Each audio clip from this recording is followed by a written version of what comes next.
All right, for this series, you should notice there is something really interesting right here. So you got to be careful with notation. 2n factorial and 2n factorial are totally different items.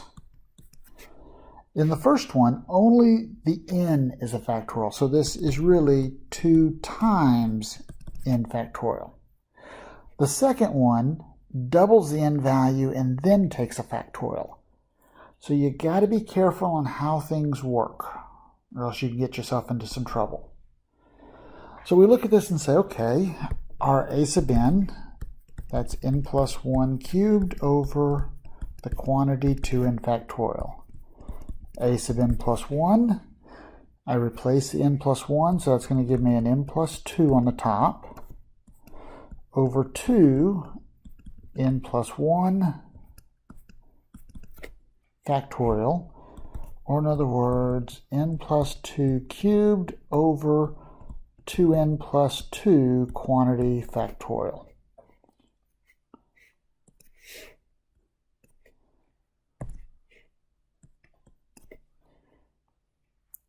And so now we can do our ratio test, the limit as n goes to infinity. Now our a sub n plus 1, that is n plus 2 cubed over 2n plus 2 factorial. And then times, now I'm going to do this as my a sub n plus 1 times my 1 over a sub n. And my 1 over a sub n is this first fraction here, but I'm going to flip it. So 1 divided by that fraction, flip it. So this is 2n factorial over n plus 1 cubed. So this is a shortcut that we sometimes use just to make the algebra a little quicker. And so now I look at this and take the limit as n goes to infinity. I don't need the absolute values because everything is positive. So I'm going to write that as n plus 2 cubed over n plus 1 cubed. And then times my 2n factorial. And then in the denominator, notice this is 2n plus 2. That's the starting number. A factorial says take the starting number, multiply all the numbers previous.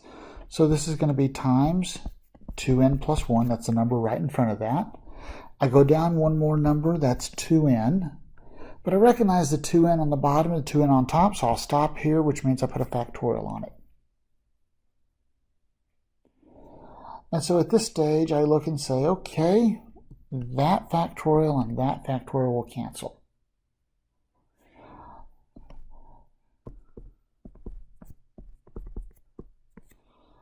The first fraction, I can really look at it as n plus 2 over n plus 1, quantity cubed, times 1 over 2n plus 2, 2n plus 1. And I look at the first bit and say, well, you know, this part right here is going to 1, or in other words, 1 cubed. Our second fraction is going to 0, which means this whole limit is going to 0.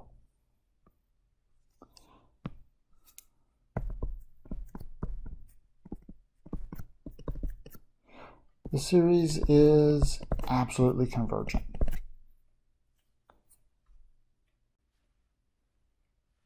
All right, this series looks weird. A lot of students see the denominator and they're like, I don't like it, I don't want to do it. But it acts like a factorial.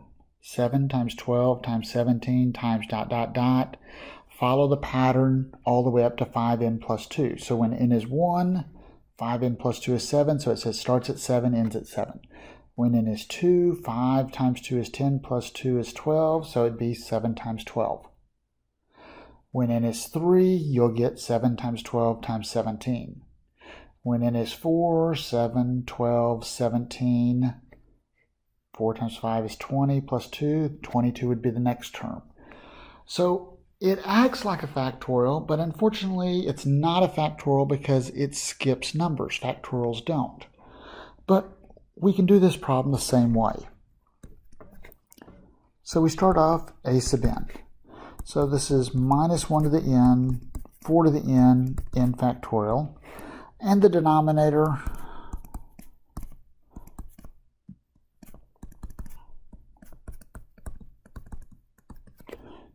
is exactly what you see. A sub n plus 1. So this is going to be a minus 1 to the n plus 1, 4 to the n plus 1, n plus 1 factorial. This is going to give me 7 times 12 times 17 times ... And then let's come up here to the very top. 5 times n plus 1 plus 2. So if I do this, this is 5n plus 5 plus 2, or in other words, 5n plus 7.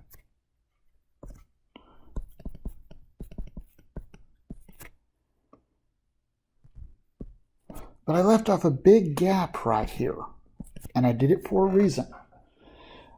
Because when you look at the process, when n is 1, we were just talking about 7. When n is 2, it was 7 times 12. When n is 3, it's 7 times 12 times 17.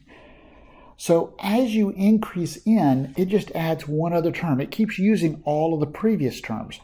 So in this process, you're still going to have a 5n plus 2 right there. You just now have one additional term. That is the secret to solve these problems. You got to realize is that when you do a sub n plus 1, you still have all of the previous terms, but now you have the next term also for that denominator. Now we look at this and say, okay, ratio test. Limit as n goes to infinity. The absolute value, well, minus 1 to the n plus 1, 4 to the n plus 1, n plus 1 factorial. So 7 times 12 times 17 ... 5n plus 2, 5n plus 7, times, now that was my a sub n plus 1, now I want my 1 over a sub n. So that's 7 times 12 times 17, ... 5n plus 2, all over minus 1 to the n, 4 to the n factorial.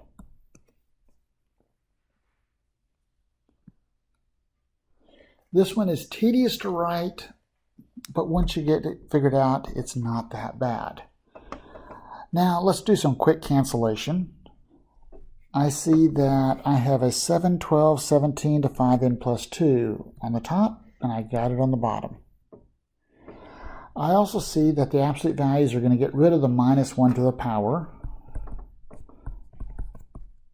So really, I can write this as 4 to the n times 4, n plus 1 times n factorial, divided by 5n plus 7, times 1 over 4 to the n factorial. And so I can cancel some more. I see the n factorial will cancel, the 4 to the n will cancel.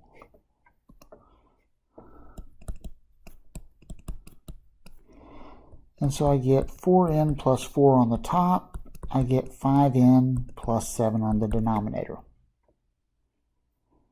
Take the limit as n goes to infinity. The top and bottom both have degree 1, so it's a coefficient in front of it, so that is 4/5.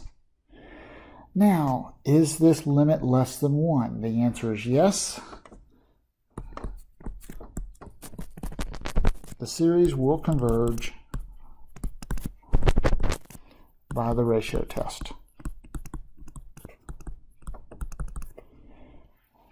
I can make one change to this problem and I will get divergence. If I pick for my exponential up here, that minus 4 to the n, change that 4 to any number bigger than 5, then this whole process would end up giving me a ratio that is bigger than 1, which would be divergent.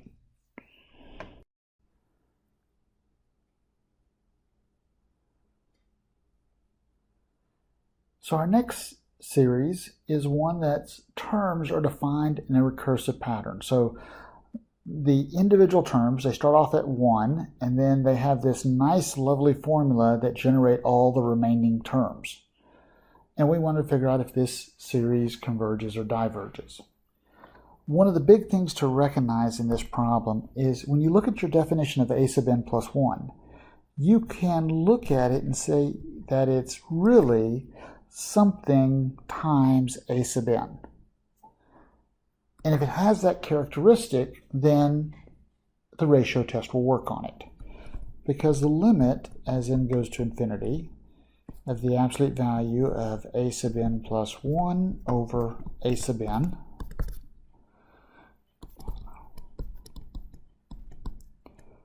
I look at my series and realize everything is positive, so I don't need absolute values.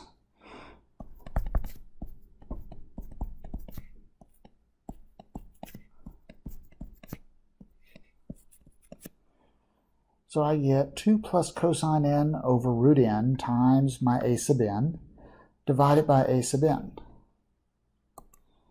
While up here in my definition, the a sub n is on the top of the numerator, all I did is say, hey, you know, it's a sub n times this whole top, so I just wrote it as 2 separate fractions. But the cool thing is that part and that part cancels. So this question really boils down to is this limit.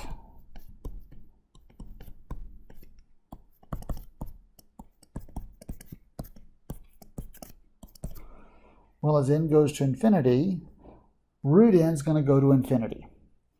Cosine of n will always oscillate between minus 1 and 1. Adding a 2 to it just means it now oscillates between 1 and 3. And the bottom is going to explode to infinity slowly because it's the square root of n. And we see that this limit will end up being 0. So the top stays fixed between two numbers. The bottom goes to infinity. The whole limit goes to 0 by the ratio test.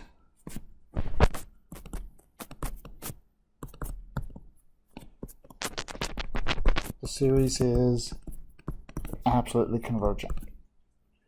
And if you have absolutely convergent, you also have convergent.